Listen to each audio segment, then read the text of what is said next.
আজকে বার্থডের gift unpacking করা হচ্ছে।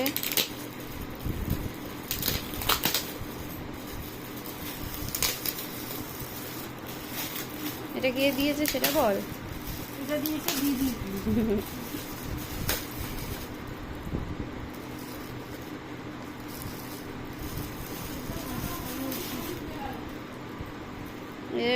সিলিংও আছে, ইয়েটা ইয়ে আছে, স্লিং আছে বড় লম্বা, মানে দুভাবেই নিতে পারবি।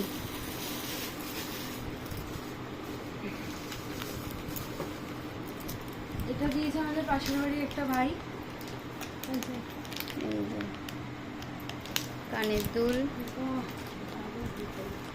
এই ঠাকুরটা দিয়েছে আমার বান্ধবী। হ্যাঁ, সুন্দর হয়েছে। ক্যাডবেরিও পেয়েছে একটা, ওটা ফ্রিজে আছে, ওটা দিভাই দিয়েছে। কেকটা দিয়েছে আকাশ। এটা দিয়েছে সুবাইদারা, সুবাইদার বৌদি। সরি, কেকটা জামাইবাবু দিয়েছে, কেকটা কিন্তু জামাইবাবু দিয়েছে। আর একটা ক্যাডবেরি দিয়েছে বান্ধবী। হ্যাঁ, আর টাকাও পেয়েছি সেটাও বল। আরও টাকা পেয়েছে, ওটা আর দেখানো হলো ওটা। আর এই যে যে জামাটা পরে আছে এটা মা দিয়েছে। এই যে জামাটা পরে আছে যে